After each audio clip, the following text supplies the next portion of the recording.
Radio Warra Wangeelaati.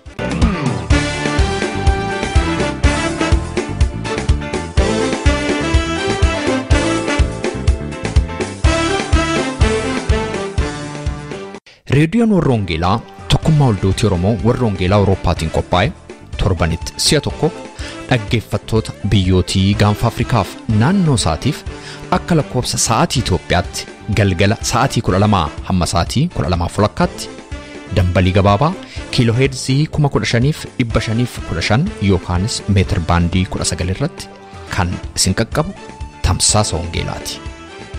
Kun reediyoo Warra Wangeelaati. Harka fuunee attam jirtu jaallatamtootaaf kabajamtoota dhaggeeffattoota keenya reediyoon Warra Wangeelaa har'as sagantaa ishee guyyaa har'aa qabattee kunoo dhiyaatteetti.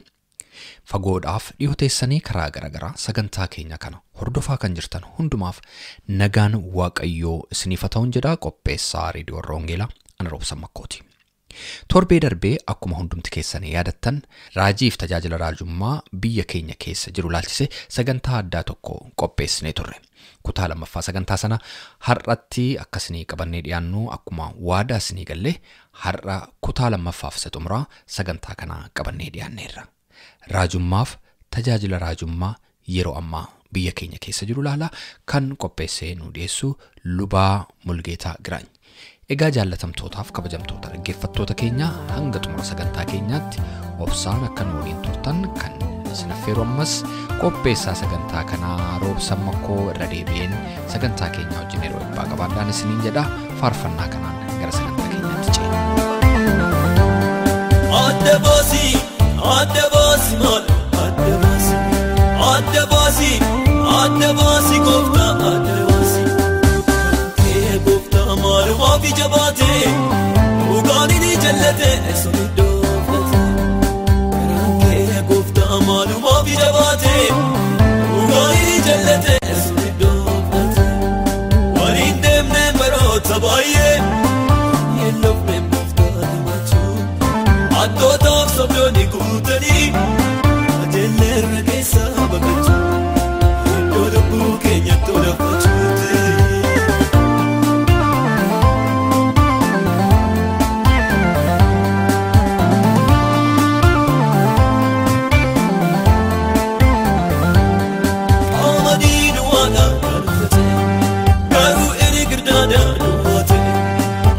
Basi kamani fingirana masi kefsi tuari guya kelan saba kedani ega madam namdi kesse jiru sibe gamadam garu kesse linde gabalandu lindu sa kedi gamada garu kesse linde gabalandu lindu sa kedi gamada adda basi mal adda basi adda baasii gooftaa adda baasii gooftaa maaluma fi jabaatee dhugaan inni jallate sodoofate garaan gooftaa maaluma fi jabaatee dhugaan inni jallate sodoofate waliin deemnee baroota baayyee yeelloofne gooftaa himachuu addootaaf sobdoonni guutanii ajeelleerra keessa baqachuu lubbuu keenyatti olafachuuti.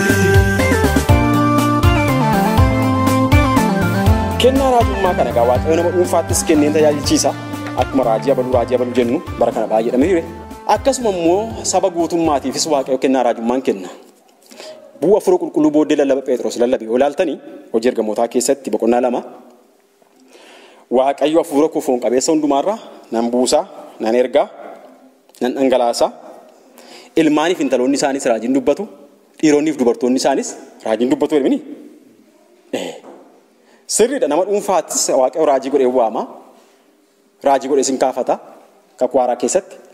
Haa ta'u malee garuu namni hafuura qulqulluutiin cuubame hundinuu immoo raajota Waaqayyo irraa waa dhaga'uudhaaf hin dandeenya jechuudha. Waaqayyo waan nutti mul'isuu hin danda'a jechuudha. Waaqayyo keessa keenyatti saamaaf sagaarii akka gargar baafnee hubannu nu gochuu danda'a jechuudha. Waaqayyo fuulduratti waan ta'uun irra jiruuf waan ta'uun irra hin jirre nutti hima jechuudha. Yoo isa dhaggeeffanne nus raajota waan taaneef. Aboo akkasiif kennaa akkasiis sabni hundinuu Waaqayyo biraa fudhateera jechuudha kakuu haaraa keessatti.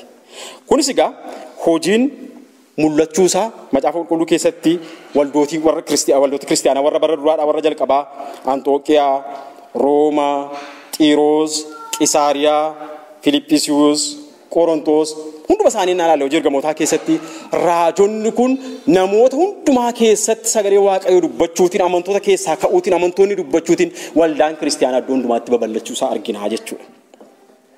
Ergaan raajii inni guddaan egaa kakuu haaraa keessatti jechuudha. Bu'uura waldaa kiristaanaa cimsu guutummaa macaafa qulqulluu irratti hundaa'u kanan isa jedhamu jechuudha. Waldaa kiristaanaa immoo dhagna kiristoosii wajjin walitti maxxansuu irratti hojjechuu danda'u tura. Siinii galee wanta nama dubbiinsa dadhabaa akkas hin deemtan nan argaa.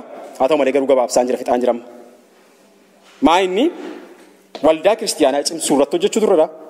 Guutummaa macaafa qulqulluu irratti immoo hundaa'u turre jira. Waldaa kiristaanaa ishee tajaajilan kan immoo dhagna kiristoosii wajjin walitti maxxansuu isaajii walitti fiduudha. Maaliif kiristoosiin alatti waldaan kiristaanaa waldaa miti waan ta'eef. Isaajii walitti maxxansuutti hojjechuu turre jira jechuudha. Kakuu haaraa keessatti tajaajila raajotaa nuyi qabnu akkas ta'uu turre jira.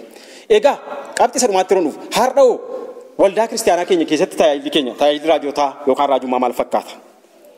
Tajaajilli raajummaa har'aa waldoota kiristaanaa keessatti baay'ee baay'atee jira. Haa ta'u malee garuu dhugaammaa walii wajjiniin ilaalle hiika raajummaatiif macaafa qulqulluu keessatti ilaalle jininoo hammam wal qabatee jira. Hammam isarratti hundaa'ee jira. Inni jedhu immoo gaaffii nuyi gaafachuu qabnudha. Gaaffii nuyi deebii barbaaduu qabnudha jechuudha. Akka geggeessitoota waldaatti anaafsi.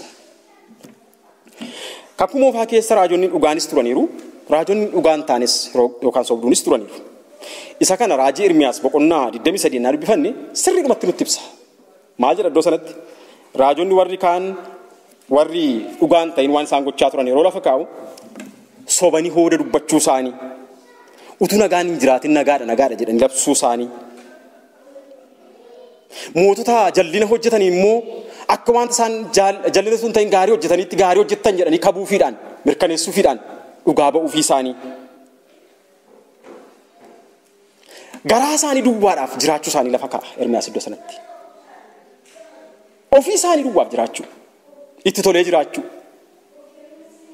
sabicha madda galii godhatanii jiraachuu mootota biratti jaallatamanii waan soboo kaamsanii wanta dhugaan taane dhugaadha jedhanii dubbachuutiin akka isaan hojjetaa turan argina. Isaan kana ifachaa ture Ermiyaas. Raajonni warri kaanis dubbataniiru isaanis ifataniiru. Har'as waldaa kiristaanaa keessa raajonni akkasiin jiran jettanii yaaddure. An jiru jedhee yaada. Isin waan jettan immoo isintu beeka. Raajonni dhugaanis jiru. Raajonni dhugaan taanis jiru. Garuu lamaanuu maqaama tokko qabu. Raajii dhammoodha. Bu'aa fi faayidaa tajaajila waldaa kiristaanaa keessaa argamu duwwaa irratti kan hundeeffatanii tajaajila kana akka madda galiitti kan ilaallatan illee jiru har'a. Waldaa kiristaanaa keessa iddoo baay'eetti hin argina kana. Bu'aa argatan kana immoo eeggachuudhaaf jecha qabsaa'uun isaanirra jiru karaa hundumaa aarsaatti kaffalanii qabsaa'u. Yoo nama waldaa keessaati akka barbaadan gaja'uun irra jira ta'es gaja'anii isa yaada isaaniif hin galleechi irratti isaanii neenne jechuudha. Gaja'uun isoo barbaachisa gaja'anii jechuudha.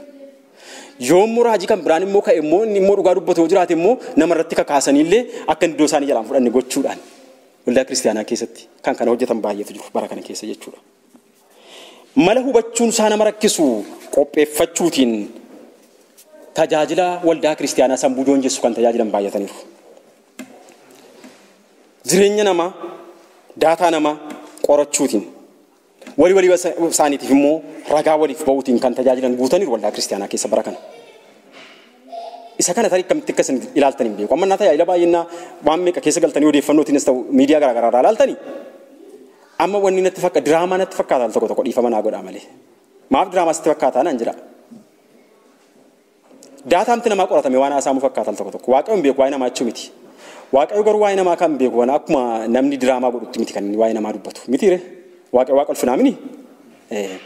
Al tokko wanta arginu duraati of course waaqayyotti gargaaramuu danda'a. Miidiyaattis waan garaagaraattis gargaaramuu danda'a.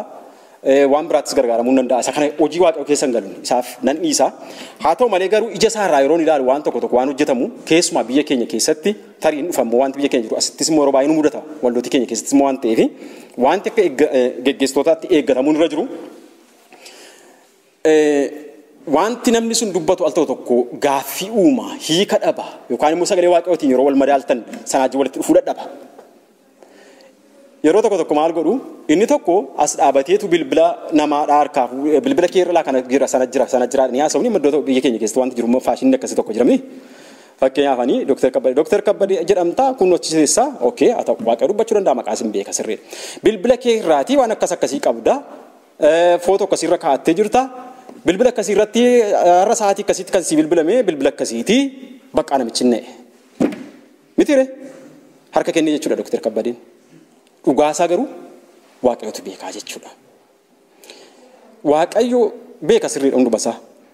Garuu beekumsi waaqayyo kun ammoo kana gadi bu'ee ammoo dhaqee bilbila mana keessaa funaanee daataa namaa qoratee sin fayyisaadhaaf daataa isaa itti himee sin fayyisuudhaafis daataa isaa itti himutti gadi bu'ee ulfinni waaqayyoof guddinni waaqayyoo. Amma sanatti gadi buufnaa waaqayyoon natti hin fakkaatu. Waaqayyo fayyisuu barbaade taanaan Dr. Kabbade cubbuu keessa qabdu atis beektaanis beekaa cubbuu keetti qalbii jijjiiradhu. Dhalaa dhibee keef immoo kana qabda kanatti immoo sin fayyisaa fayyiteetta ittiin jechuun ulfina waaqa mul'isa. Hin fayyine taanaan isa nama sana dubbatee jechuudha waaqayyoon dubbanne jechuudha waaqayyoon ittiin komachuun nurra jiru. Amma baay'een amantootaa biyya keenya keessatti namooti iddoo garaagaraatti maal ta'aa dhufan innaa seetanii waaqayyootu dubbateen raajotarraa dubbatama waan ta'eef kun sagalee waaqayyootiin raajotarraa dubbatama waan ta'eef dhaga'aniiru waan ta'eef deebii gaafa dhaban inni isaanitti dubbatame sun gaafa hojiitti hiikamuu dadhabu waaqayyo kun eessa jiraachuutti dhufan namoonni. Waaqessuu yuun dhiisa jechuudha takka ture namni. Wangeela hun jibbachuudha. Kiristiyaanummaa hun jibbachuudha takka ture namni. Sun maaliif sababiin ulfina waaqayyoo fuunee boorsaa keessatti gadi buusaa dhufneef yookaan immoo daataa gola namaa keessatti gadi buusaa dhufneefti namni waaqayyoon qixa kaawwan laale jechuudha. Kanaaf of eeggannaa barbaada. Akka eegdotaatti akka gaggeessitootaatti of eeggachuun kan nurra jiru kanarrattidha jechuudha. Al tokko immoo raajii tokko iddoo tokkotti amantoonni yoo fudhachuudhaa baatanii ka'ee jechuudha amantoota walitti qabatee egaa waan biraafis walitti qabatu waaqayyoofis walitti qabu yoo amantoonni fudhachuudhaa baatanii riyaasa tokko bakka biraatti afeerrata kan dhufeessaaf ragaa ba'ee mirkaneessee amantoota rifachiisee afaan qabachiisee biraa deebi'u. Xeesseetti dubbata sana dibee jedhee fi deebi'a dhufee tokkotu. Isa nakkaasee mana koofan kaasee maarratti kaatee maaf akkas gootee jedhee ragaa ba'aaf. Jarri lachuu wal beeku. Warri waliif ragaa ba'an amantoonni garuu dhaga'uu dhaqan malee hin beekan mistiricha. Isa booddee raajichi yoo barbaade gurguratu yoo barbaade sabicha haa tiksu waaqa dubbate waan ta'eef jalan dubbatan ittis hin dubbatan irrattis kompileeniin godhan ameen jedhanii fudhataa fi ooluu jechuudha hundumaadha. Kanaafiti sobni waldaa kiristaanaa keessa guuteerra garitti dhugaa iddootti kan dhibe. Haa ta'u malee garuu waldaan maal gochuu qabdi? Ishee kana duwwaan dubbadhee wanta ijootti nu gashu dubbadheen dhaaba. Akka waldaatti callifnee madhiifnu habaduu manni waaqayyoo. Akka eegdotaatti dhiifnuutu badaa jiru manni waaqayyoo. Utuu tajaajilli mana waaqayyoo ulfina waaqayyoo mul'isuu dadhabaa deemu dhiifnu moo akka eegdotaatti akka waldaa kiristaanaatti maal gochuu qabna? Waldaan kiristaanaa tajaajila raajummaa dhaabuu hin dandeessu dhowwuu hin dandeessu. Macaafa qulqulluudha waan ta'eef magaafa Kiristoos dhufuutti himatti fufan. Himatti fufa lamaan isaa himatti fufa. Waldaan garuu waan isheen gochuu qabdu qabxii 5 tokko dubbadheen dhaaba. Inni tokkoffaan namoota kennaa kanaan tajaajilaa jedhan sirriitti akka dubbii waaqayyootti madaaluu qabdi. Jireenyi nama kanaa dubbii waaqayyoo wajjin wal argaa. Odeeffannoo mandara keessaa fuudhu haasa'amoo odeeffannoo silkii irraa funaanuu haasa'amoo yookaan immoo hiriyaasaa tokkootiin kan dhaga'u irraati haasa'amoo fedha isaa dubbatamoo dhuguma jireenyi nama kanaa waaqayyoo keessatti wanta waaqayyoon calaqqisiisu qaba. Ulfina waaqayyoo kan mul'isu tajaajila isaarra jira. Ofuma isaatii personal life isaa Kiristoos keessatti maal fakkaata? Jireenya fuuraa nama kanaa bilchinna fuuraa isaa maal fakkaata? Jettee ilaaluutu irra waldaan. Inni lammaffaan madaalliin kun immoo progressiif ta'utu irra jira. Alma tokko duwwaa dhaabbatee madaalamee bakka waaqayyo raajii nuu kenneera guyyaa irraatii kaasee raajii abaluutu waldaa kana keessatti raajiidha jedhanii dibanii bira darbu utuu hin ta'in nama waan ta'eef namni yerootii gara yerootti dadhabin argisiisa. Qoramsa garaagaraa keessatti kufaa goonfamaa deema waan ta'eef tajaajila raajiin tokko waldaa kiristaanaa keessatti tajaajilu tokko waldaan kiristaanaa yerootii gara yerootti duukaa buutee madaalli isheetti fufuudha. Qorachuudha. Sanyii isaa on job evaluation jedhamu jechuudha. Biyya kanas jira jedhama yaada. Hojii keessatti qaamni nama hojjechiisu tokko yeroo termii waggootaan kaa'etu nama hojjetu sana hojii isaa dhaqee taa'ee gamaggama hin ilaala. Hojiin isaa sirriidha taanaan itti fufa. Sirrii min taanaan immoo itti himu kana sirreeffadhu. Yeroo gabaabaa gidduutti sirreeffatu taanaan hojii isaa irraa ari'ama namni sun. Maaf dhibee waldaa kiristaanaa keessa kun appilaayi ta'u maaliif dadhaba? Hamma waldaan nama walitti qabdee jirtutti. Maajoon ja'a namni Maa Kiristoosin kan amanu fakkaatee namni waan amanu wallaalee maa joonjaa maa rakkata namni. Waldaa kiristaanaa keessattis hojiin akkasii hojjetamuu danda'u turara. Madaaluudha. Isa madaalan immoo alba tokko geggeessanii amma rakkoon keenya al tokko raajii dhamee maqaan sun kennameeraa fi isa booddee mataan illee hadhaabu waldatti miillaan isa dhaabu waan isaa keessa deebi'amee hin ilaalamu. Raajii baluma jedhama malee. Kiristoosin fakkaachuu caalaa waldatti raajichuma fakkaatti hafti jechuudha. Waaqayyoon waa gargaaru. Isa kana irratti hojjechuu danda'u turre. Phaawulos yeroo dubbatu Tesaloniqee keessatti boqonnaa 5 keessatti kanaaf kan nama gargaaru sagalee Waaqayyoo lafa kaa'eera. Inni sadaffaan kennaan raajii sanatti kenname Waaqayyo biraa dhufe moo miti isaa sirriitti hubachuu qabdi waldaan kiristaanaa. Soorsiin kennaa kana. Yoo namarraati waan dhaga'u dubbate raajiin sun sodaattanii bara hin darbinaa. Teessisaati sagantaan jeeqinaati sagantaa irratti teessisaati dhumarratti ergaa sila dubbatte koo waan akkas akkasiiti waan isaa haasa'amaa tureeraam namoota gidduutti kana dhuguma Waaqayyo sitti hime moo eessaa fuuteti. Ijatti nama buruqaa maal namoomni raajiidha jechuun akka warra bakka waaqarraa gadi tabuu Liyaas jedhe sanatti goona jedhanii kadhatanii bartootaatti hin sodaannu bakka gadi buusuun qabu nama waan ta'eef itti himna yoo sirratti sirrachuu baannaan immoo dhiisee taa'u namni sun waldaan kiristaanaas hin baddu kanaaf jecha. Dubbii Waaqayyoo ta'uusaa sagalee Waaqayyoo fuudhee dubbachuusaa beekuuf qorachuutu gaariidha. Inni arfaffaan raajiin tajaajila raajummaa Kiristoosiin giddugaleessa godhachuu isaa hubachuudha. Kiristoos giddugaleessa hojii isaatiiti. Bu'aatu horiitu yookaan immoo miseensuma baay'ifachuutiin madda galii baay'isuutu giddugaleessa hojii raajii kanaa tajaajilaa kanaati immoo Kiristoos isa nama hundumaa ija wal qixxeen ilaalutu isa dhugaa iddootti eegee hojjetutu isa deebii nama hundumaa barbaachisuuf tajaajila isaa keessatti kennu jaallatutu Kiristoostu seenterii tajaajila nama kanaati jettee waldaan kiristaanaa madaaluu danda'u tura. Tajaajilli raajii Kiristoosin seentariin godhanne tokko tajaajila raajummaa hin qabu. Isa du'e isa du'aa ka'e safoon uffatee dhufee du'ee du'aa ka'e ol ba'e deebi'ee immoo isa dhufee biyya lafaatti firdii kennu. Warra kan isaa ta'an immoo mootummaa barbaraatti isa gashu sana. Isa hundee godhachuu turarra tajaajilli raajummaa. Inni shanaffaan tajaajilli raajii tokko inni raajiin sun tajaajilu jechuudha.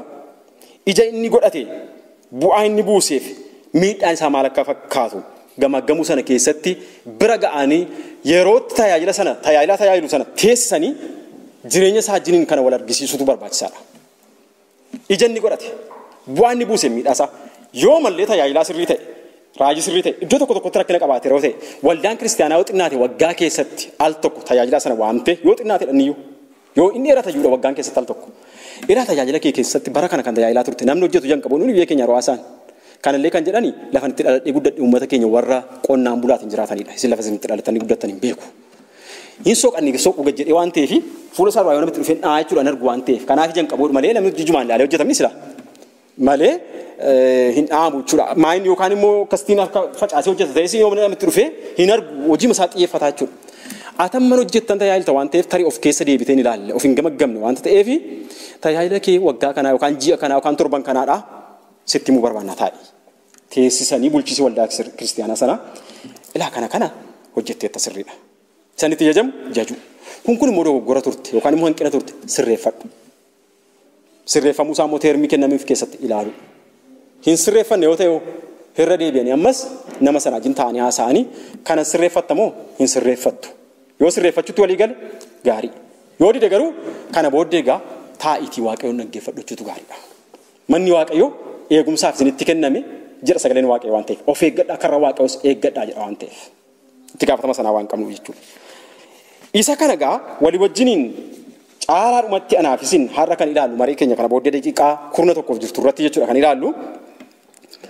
Tajaajila raajummaa waldaa kiristaanaa keenya keessaa har'a qabnu biyya keenyas mi'a asii achi yaanu biyya lafaas hin ilaalle. Baay'een isaanii immoo teessanii ilaalta waan baay'ee isaa argina amma aseesimentii biyya lafaadhaa isinitti fiduun barbaachifne isinuu baay'ee isaa beektu dubbiftu waan ta'eef. Innaa teessanii ilaaltan al tokko waan isaan hojjetanii waanuma namni maaf kana godhan jedhetti leeyya'uudha. Yeroo mootummaan Ameerikaadhaa filmaatatti dhiyaate raajimti Jooshuwaamti maal jedhee ture. Beektuuni Hilaareen immoo Hilaareen garuu kuftee attamitti akka inni justify of godhe isa booddee naggeeffanneen. Raajii guddaadha garuu Jooshuwaan. Mee gara biyya keenyaatti immoo isin deebisa. Raajonni tokko maal jedhu umma. Yeroo mootummaan saba cunqursaa ture hin cunqursitaadhaan ittiin dubbanne. Jedhaniiru biyya keenya raajima kana dubbate hin dhageenye kan caafee hin dhageenye. kan kadhatee utariin beekun waldaa kiristaanaa biyya keenyaa keessatti. Har'a immoo mootummaan biyya sanaa xinnoo jijjiiramee namni nama dhaga'u yookaan immoo kiristaana ta'e tokko yeroochi bahu immoo irratti raajii dubbachuu jalqaban amma immoo. Maal jedhanii kanaan makkaase jedha Waaqayyo jechuufaa jalqaban. Erganni ka'ee kaasuusaa dubbatu nan kaasaa atin taatu kan biraan kaasaa jedhanii maan dubbanne duraan akka nuyi amannutti. Dhuguma ka. Inni kan biraan immoo maal jedhu Waaqayyoon meerasa kanaanii biyya kana keessatti nabii guddaan godhaafaa jechuufaa waan dubbatan jirummaa. Isuma Abii jedhamu Dr. Abii kana isuma filame kana mootummaa kana caalaa yoanii nama kanaa raajii guddaan godha jedhe Waaqayyo wallaalama godhu jechuudhaan. Iddoo sanatti fiitisaaf godhe taanaan achi kaa'ee ittiin hojjetu Waaqayyo raajii maduwaatu saba geggeessa. Iddoo sanatti sabichaaf barbaachisa jedhee dhuguma furmaata saba kanaaf ta'a jedhee Waaqayyo isa kaa'eera taanaan achitti maaliif mirkaneessuuf Waaqayyo waamicha nama sana raajota baay'ee guute waldicha keessayyuu. Kaleessa dheengaddaroo dhiiga dhangalaasaa jirta hin ta'u hojiin kee kunii Waaqayyo sittiin mormeera bulchisa kee kanaan mormeera akkuma isaa Naataaniin faa dhaqanii Daawititti dubbatan jechuudha. Akkuma Saa'olfaatti Saamu'eel dubbatan jechuudha. Naataan faa dubbatan jechuudha.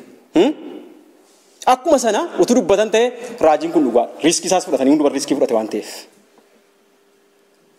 Utuu yeroo sana hin dubbatinitu har'a deebi'anii baay'een haala jirutti gargaaramaniitu waan baay'ee isaaroo dubbatanii nama rakkisa ga'a. Kanaaf waldaan kiristaanaa garatti deemtu wallaalte waan gootu wallaalte jechuun hin danda'amu. Hin guddatte waldaan inni haasa'uudhaan eessatti guddatte? Haa tokko guddina namaa qaamni boffedhema guddate keessa isaa duwwaa kan ta'u jira. Guddina akkasii immoo badaa gaarii miti. Dhukkubarraa nafu. Waldaan immoo dhukkubinuma gaaddi. Akka eegdotaatti maal goonu ishee jennu walitti madaalu. Adda baasii maal adda baasii gooftaa adda baasii. Kee gooftaa maaluma fi jabaatee dhugaan inni jallate sun iddoo filate. Kee gooftaa maaluma fi jabaatee dhugaan inni jallate sun iddoo filate. Waliin deemnee baroota baay'ee yeellofnee gooftaa himachuu. Addootaaf sobdoonni guutanii ajeelleerra keessa baqachuu.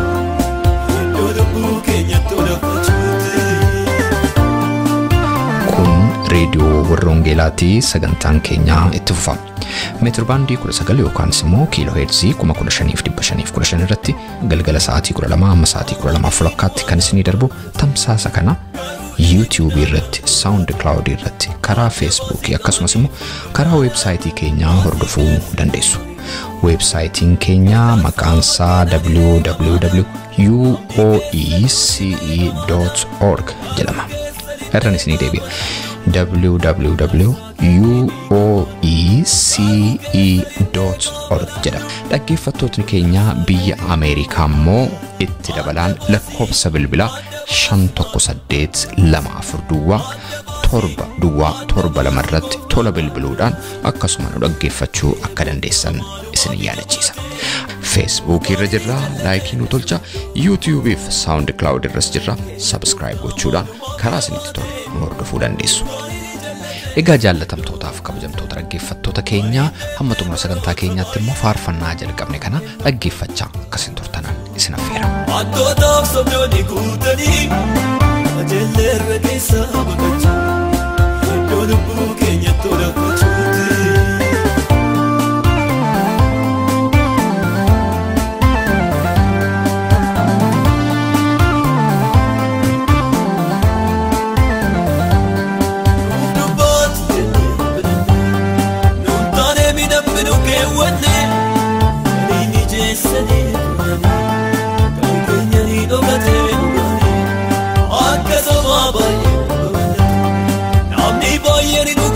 Kalatu, seudatan ikani, aku kamera kusani, seudatan ikani, aku kamera kusani. Adda basi mal, adda basi gofta, adda basi. Kee gofta malu wabi jabate, ugani ni jallate esunido. Maluma fi jabaatee dhugaan inni jallate sun iddoo filate. Waliin deemnee baroota baay'ee yeellofnee gooftaa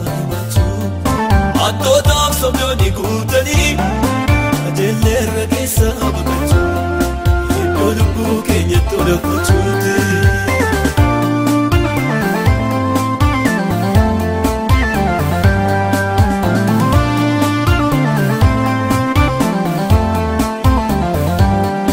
Adeemuun dandeenyu ta'a eenyu kumna jechuufi walii walii keenyaaf nagaan qabnu erga dhugaanii badee maanabde. Adeemuun dandeenyu ta'a eenyu kumna jechuufi walii walii keenyaaf nagaan qabnu erga dhugaanii badee maanabde. Adda baasi dhugaa adda baasi gooftaa adda baasi. Adda baasi dhugaa adda baasi dhugaa adda baasi gooftaa adda baasi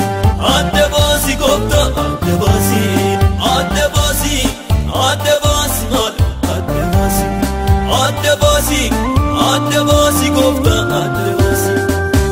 Kee gooftaa maalumaaf jabaate dhugaan ni jallate suniddoo fate. Kee gooftaa maalumaaf jabaate dhugaan ni jallate suniddoo fate. Waliin deemneen baroota baay'ee hin dhufneen gooftaa himachuu. Attootaaf sobdoonni guutanii ajeelleerra keessaa baqachuu. Iddoo lubbuu keenya tola kuchuuti. Dhaggeeffattoota keenya sagantaa keenya irratti akka eebbifamtan abdii qabna.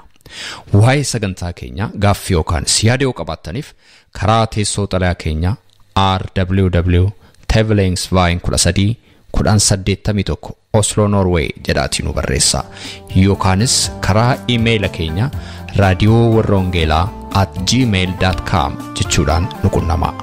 Torbee sagantaa biraatiin hamma walitti deebinutti nagaa waaqayyootiin tura. Adda baasi maal adda baasi gooftaa adda baasi. Kee gooftaa maalumaaf jabaate dhugaan ni jallate suniddoo fate. Kee gooftaa maalumaaf jabaate dhugaan ni jallate suniddoo fate. Waliin deemneen baroota baay'ee hin dhufneen gooftaa himachuu. Attootaaf sobdoonni guutanii ajeelleerra keessaa baqachuu. Iddoo lubbuu keenya tola kuchuuti.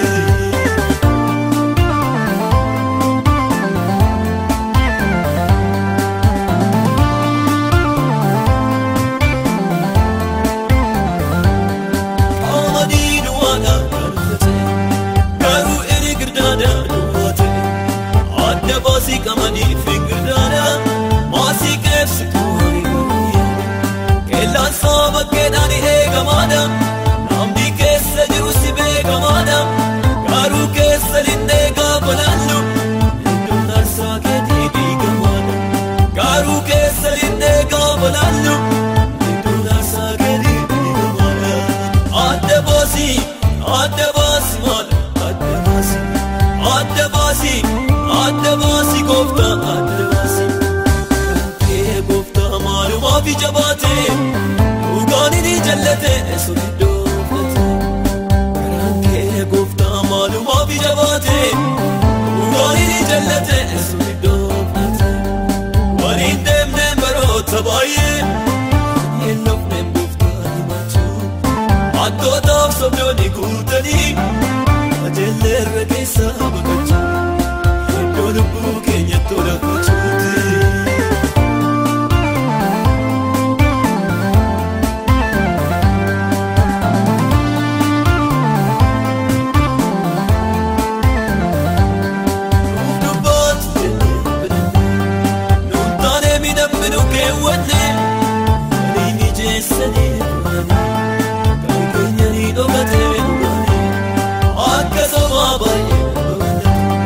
Namni baay'een dhugaa fi bakka laatu